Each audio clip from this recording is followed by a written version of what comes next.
at them right now. Let's get down to business. Shasky, good morning to you. Good morning to Spadoni. Good morning to Lubman. The dust is starting to settle, although there's a lot more moves to be made.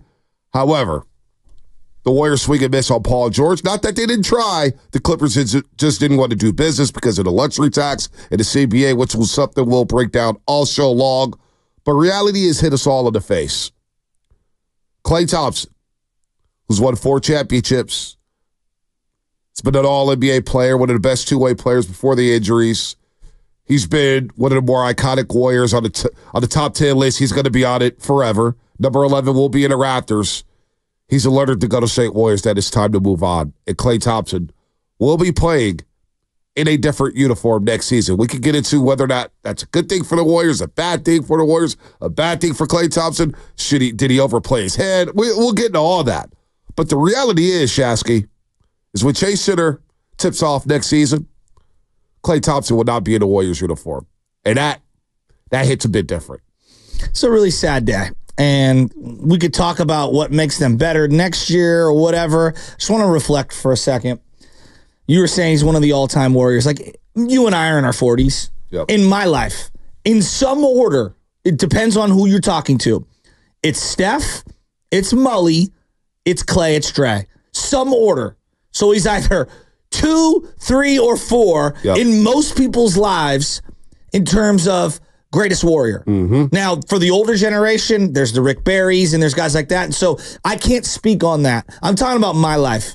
He always felt underrated during his tenure with the Warriors, even when they were winning championships.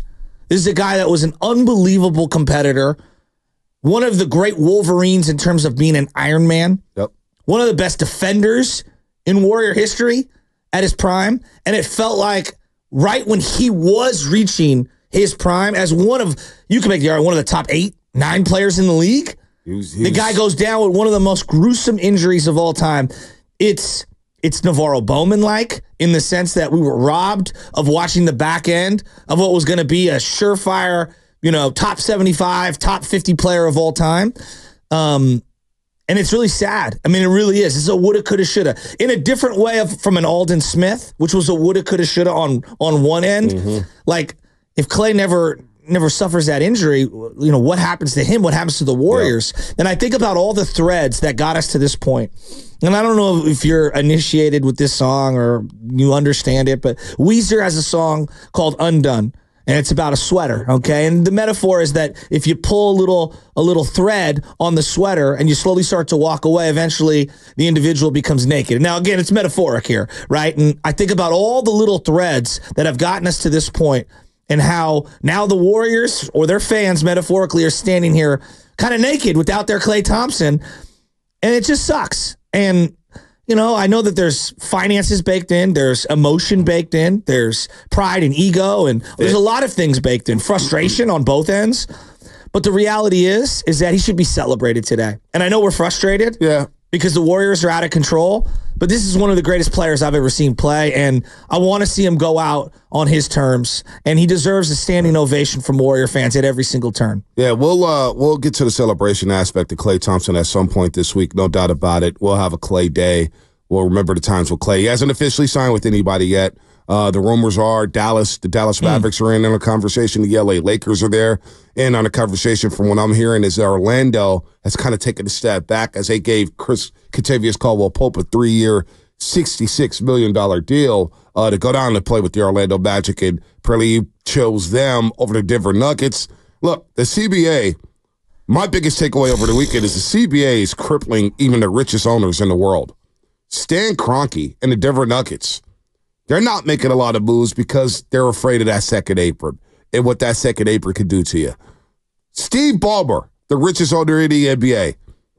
The Clippers, look, the Warriors are doing business with them, and we'll get to the specifics here in a second. They're with the Clippers, and they gave them a variation of combinations saying, here you go, we want Paul George. Paul George agreed. Hey, I'll go to the Warriors. Mm-hmm. Warriors were ready to offer him a 4-year deal with the max money as he signs a 4-year, $212 million deal with the 76ers. That happened at 12:30 in the morning. Now Philly has Embiid, Maxey, and Paul George. We'll see how that goes in the Eastern Conference. I like Paul George as a third option a lot better than I do as a second option with the Golden State Warriors, but we'll get into all that.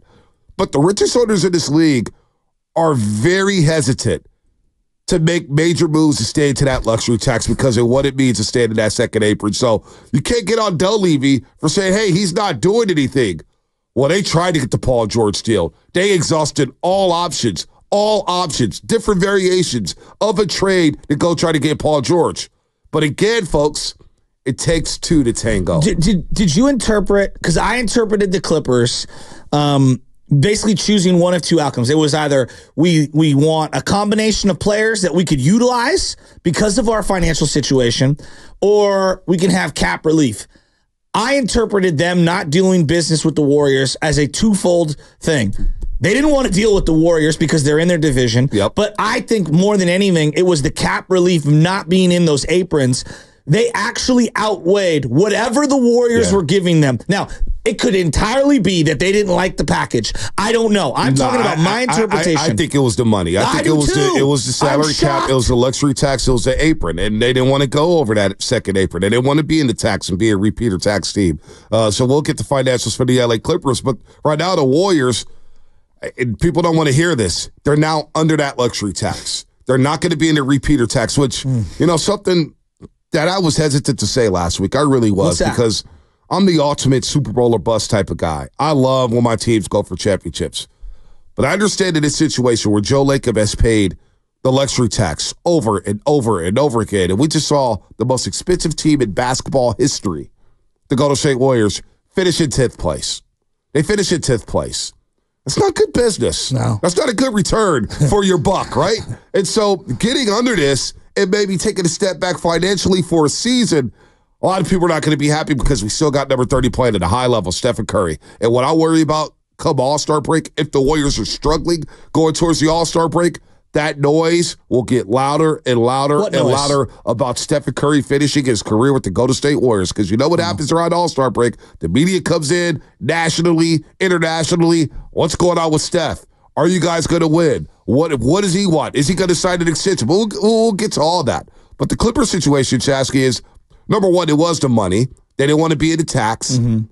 And two, on a lesser degree, in the back of their minds, I'm sure they thought, yeah, we're going to really give Paul George to the Golden State Warriors.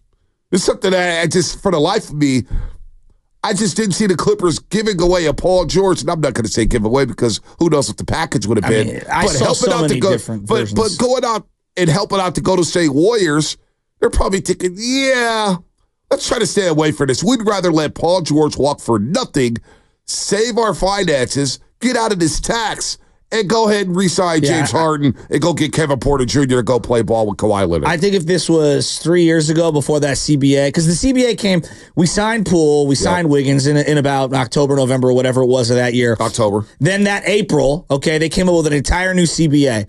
I think if this is pre that CBA, I just think everyone views their finances differently. I think Denver's viewing it differently, to your KCP point. Last year, look at them. They didn't sign Bruce Brown. Mm-hmm. They let Jeff Green go to Houston. If they have those two guys, Bruce Brown and Jeff Green, is there any doubt Denver goes back-to-back?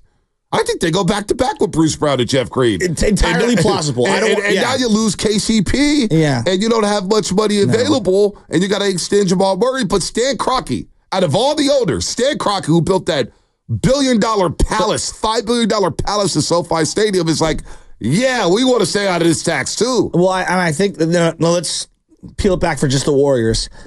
I can't look at their current situation without evaluating the Draymond Green contract extension has really put them up against a rock and a hard place. And look, we could talk about how important Draymond is as a player, which is true. I agree with that. It is true.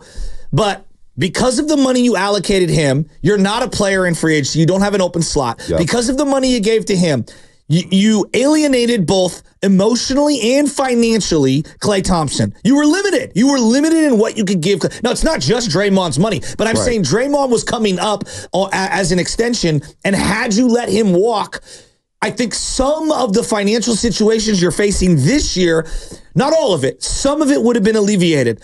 The thing that's even harder to swallow is the whole Jordan Poole saga regarding Draymond Green, because this all goes back.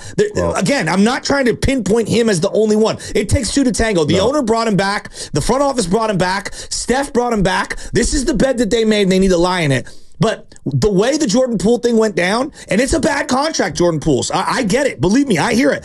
But he is a 23-year-old player that you had to staple a draft pick to go send him away and get CP3, who you waived for nothing. So the last year and a half, in terms of how they've utilized their assets are money, which is what you can spend, draft capital, young players on the roster. It's hard to defend it. And now they're sitting here and they're very limited because of how prohibitive the CBA is. So all of these decisions are now coming to roost. This is the bed that they've created, and they have to lie in it. Well, it's going to come to a head at some point with this roster, because you can't pay everybody, right? Even if you had Jordan Poole and say nothing happens to Jordan Poole, you still had him on the books, and what does it look like here? Now, which is a great point. With the CP3 deal, you look at it as we kind of all knew that CP3 is going to be here for 1 year. CP3, Chris Paul, signs a 1 year, $11 million deal with the San Antonio Spurs to go team up with Victor Wembanyama. He's going to throw lobs all day to Victor Wembanyama. Now you got an entry passer. It's a great fit for Chris Paul. Goes down to San, and he gets to mentor Stephon Castle from UConn, I should say, the number 4 overall pick. So that aspect, you did lose for nothing. However, the finance department will tell you, we got our books in order. So it's not a lose-lose, an entire lose-lose situation. I get the doom and gloom right now with everything, but with the cap flexibility now going into next season. Now, it doesn't look pretty right now. I can't believe. Look, I know people are going to come down my road and say, man, you're shilling, you're doing this, you're doing that. No, this is opinions. Listen. You're under the first and second apron, which last week I said, the best situation for them right now, because I didn't see an avenue to them getting better in the Western Conference, even with Paul George. I was like, Paul George has got 4 years to $212 million. I still would take the Boston Celtics over Philadelphia. Okay. I'm still looking at the New York Knicks over Philadelphia. And Paul George as a number 2, I'm hesitant on and giving them a max deal. However, the Warriors agreed to do that. And I would have been cool with that, because that tells me they were big name hunting and they were trying to win or whatnot and maximize Steph Curry's window. We get all that. But the Draymond situation, it does point back to it. There's no denying it. There's no denying it. You could be the biggest Draymond fan. You could be the biggest Draymond hater. The fact is what was his market last offseason after that season that played out?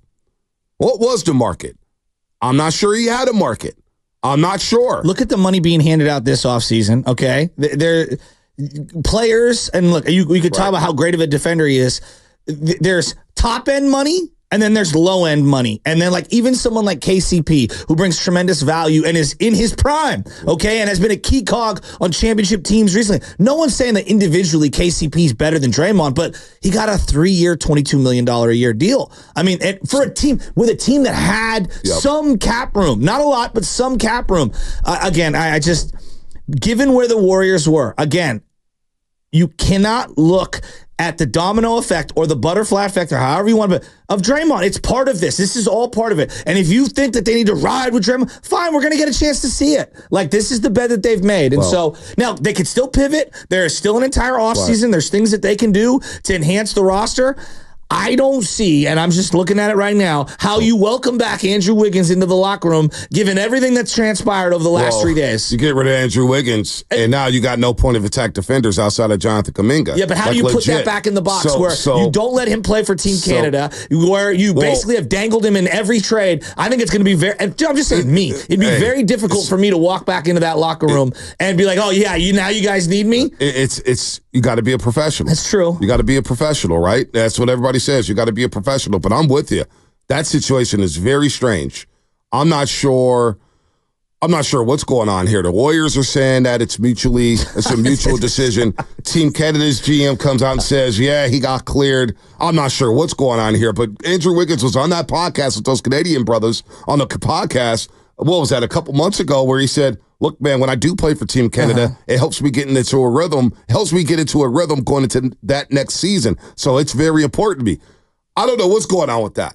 I just, the Warriors say it's mutual. Team Canada says it's not. I'm sure more news will come out with that. But it is a point where, how do you welcome Andrew Wiggins back into the locker room? And now the Warriors are trying to make, see, here's a notion that I can't subscribe to, and I won't subscribe to, is that Mike Dunleavy is not doing anything. Well, it's noted that they tried to go for Paul George. The Clippers said no. The Clippers basically said no. For whatever reasons that they wanted, the Clippers said no. Chris Paul, they got the extension on the deadline for $30 million. They're trying to make something happen. Offseason teams was like, we're going to call the Warriors bluff. Go ahead, guarantee that $30 million. Stay in that tax.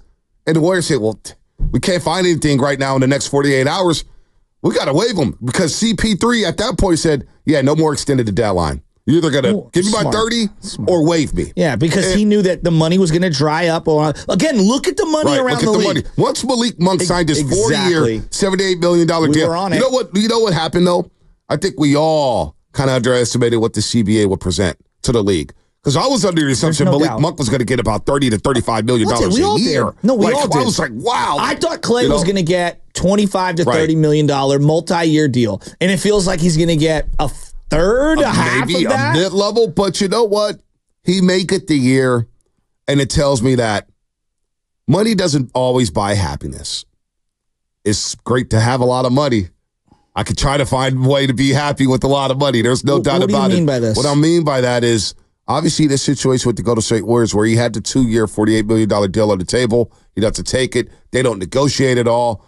Feelings were hurt. Oh, feelings were hurt. No doubt. It apparently is nasty with Klay Thompson, so he's going to move on here, and apparently his happiness is more important than the money right now in this situation. Well, there was an impasse. That's just how I'm reading it. No, I agree with you. There was clearly an impasse, but also I would say that I think and to your point of taking two to tango, he obviously felt frustrated, but just from everything I'm seeing, reading, viewing, sounds like the Warriors weren't as interested either. It was like both parties. It did. I hate saying this. This has a very Jeff Kent-like feel to it. And the reason why I'm using Jeff Kent as an example is that it felt like Jeff Kent was underappreciated his entire time with the Giants. And for whatever reason, at the end, it got very salty. And both parties felt like they were done with each other. Yeah. And he was going to go elsewhere. And it just felt like there was, not bad blood's probably too strong of a word, but there was saltiness. Right. And I feel very similar like this. There's going to be multiple camps in this divorce between Klay Thompson and the Warriors. And it sucks to me that an all-time legend is going out in this way, like in this particular way. Right. And if I'm him, I think he has every right to feel any way he wants about just the way everything has gone down the last couple of years. The one thing that I like, let's, as Warrior fans, let's not kick the guy on the way out the door. Well, that's a little unfair. Listen, man. That's a little unfair. No, it's unfair. I think it's unfair. People are going to do what they're going to do. And you know how this works in today's day and age. It ain't take 24 hours for people to stop saying, oh, man, Klay, you're immature. If you're going to take a discount with another team, not with us, you're immature. Screw you. You're petty. You're being this. You're being that. Let's not name call because there's two sides to every single story. And again, when it comes to Paul George or Chris Paul and all these deals that people want happening out there, it takes two to tango. You need another team to agree. That's why I always try to, whenever we break down games or whatnot, Shasky, I always try to look at, hey, what about the other side? What are they saying? How do they feel? Because we always look at things one-sided through the Warriors prism. And hey, as a Warrior fan, yeah, we're disappointed. This is what our roster looks like right now. But hey, you know what? Off-season's not over yet. We're a day in. Let's see what happens. Maybe there's a sign and trade and the Warriors could get something back for Klay Thompson. But I am surprised. I'm not going to lie. We're discussing like potential targets for Klay Thompson. I don't know why I thought Dallas was a dark horse for whatever reason. And I'm surprised that they've been able to create enough money, and now they're dependent on the Warriors to get a sign and trade for Klay Thompson. But I'm surprised they're even in the sweepstakes, that they're a finalist for Klay Thompson, because now I'm thinking about the fit on the court. Yeah, defensively in the backcourt is going to be a problem with Kyrie, Yeah, Luka, but as a catch and Klay, shooter? But as a catch and shoot With guy, those two playmakers? That's what I'm saying. And then you have a big defensively who can hide some of their stuff. I think it's actually a great fit. It's a great fit for Klay Thompson. In a weird way, I think it's a better fit than Orlando. Ooh. But again, no, I'm with you though. No, I'm and you get there with Jason Kidd, you get Kidd, Lively, you get Gafford. No doubt. One thing that always helps any kind of defender out on the perimeter is having that big as a shot blocker at the rim. You funnel that player into the shot blocker. You and I just press think up on these guys on the floor. You press up these guys can clean it up behind you. And that's what really destroyed the Warriors over the last years, not having that rim protection. When they had Bogut and Zaza and JaVale, all these rim protectors, it was so much better. You and I had a talk a couple years ago. I forget when. We've probably said it 5 or 6 times. I mean, we talk every day. I thought, without a doubt, no doubt in my mind, I would have bet my life savings. I would have bet everything my wife and I have ever built up, which isn't a lot, but everything that I've ever earned in this world, I would have bet it all on, it's going to end poorly between the Warriors and Draymond. Never in my wildest dreams did I ever think that it would end poorly between the Warriors and Klay Thompson. Boy, I didn't think so. No, I didn't think so either. Never in my wildest dreams did I have this happening this way.